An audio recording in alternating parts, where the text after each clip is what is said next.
No people come to Jamaica and not know how we live things. Say everything nice, true, we full of vibes and thing.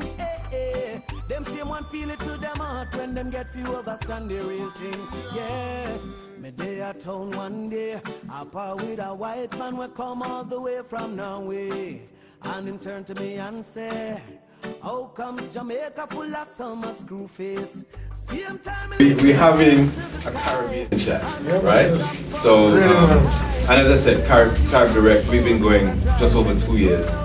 And the idea really is to bring news, stream news, do vox pops, go to different villages around the Caribbean, get information, post it onto the website to our global community. We're here today to talk to Roy Gramps Morgan and Peetah Morgan, yeah? Where do you get your sources from? Like, seriously. It's like you guys just make up stuff, man. It's amazing. The idea here is that you dispel these myths. Just tell us what's everything, happening. Yeah? Well, sure. Since 2009, we embarked upon doing a solo project. Each and every one of us, even down to Luke, he's not singing because he's a guitar player, but he's opened a booking agent called Prestige Entertainment, where he's booking artists such as Bonnie Wailer, Loot and Fire, Marley. We're just expanding the Morgan heritage family beyond just Morgan. And I was the first one to come out with my album, Two Sides of Mark, Volume 1. People, when they hear about the solo projects, they got a little worried, especially in Bridget Daddy Ernie, but you know, after a while everybody kind of settled down. But it was a dream of my father's. One day in Paris, we got off stage, we was in our vibe similar to this, come off of the stage and I would dress room and him said, you know, I'm a picnic.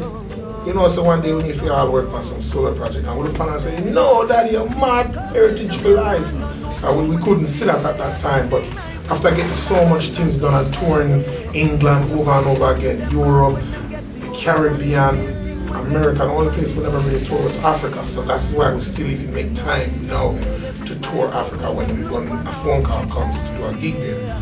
So when we reached our point, we said, what is next? We said, it's now to make that challenge. And when we start my solo project, I was scared, afraid.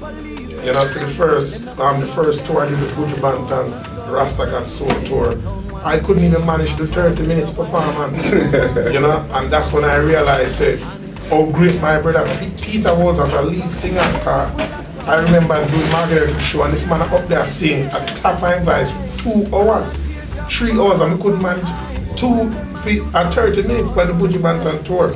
So I think it is a great thing that we even end up develop a whole lot of respect for each other and a whole lot of value for the group. And at the same time, I think fans are also is seeing the value of the group too. So I think it's a good thing. And I think my father was a wise man. Yeah, I think Denroy is his name. I got that right, didn't yes. I? Right. He was a wise man. Yes. But yeah, sorry. Yeah, put it in context. He is a wise man. But I can't help but think that Morgan Heritage itself, the band, might have had a lot to do with how confident you guys have become over the years. Do you think that had a great part to play in how at least you, Peetah, have been performing for live audiences?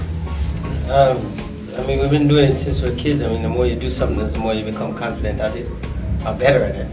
You know what I mean? So it's like music has become second nature to us, performing as well. And you know, what makes it even easier for us is that we're family. You know, granted, a lot of families don't get along, but we happen to get along. So it's a blessing for us to even have a group as a family. And you know, just being around each other and being comfortable with each other makes everything becomes comfortable after years of doing it together. So how has your dad actually played a role in this whole structure of Morgan Heritage and then now your solo embarkment? Well, he's our father and daddy, you know. So and then on top of that, him as an artist, you know, seeing him come home every day and practicing, that is the first influence that we had. You know, seeing our father come and write and tune them and we're gonna sit down next to him, and that was the first influence until we start watch TV and start buy we own cassette tape. Then back then we never have CD, it was cassette. And we text me and Peetah save with lunch money, we whole heap of sacrifice. You see the dumpling we get all in the morning for breakfast, we just save that for the evening and put peanut butter and jelly on it just to buy a tape. The new Truth tape, the new Guide tape, the new Gap band tape. You should just buy and just continue to study the baddest vocalists in America at the time.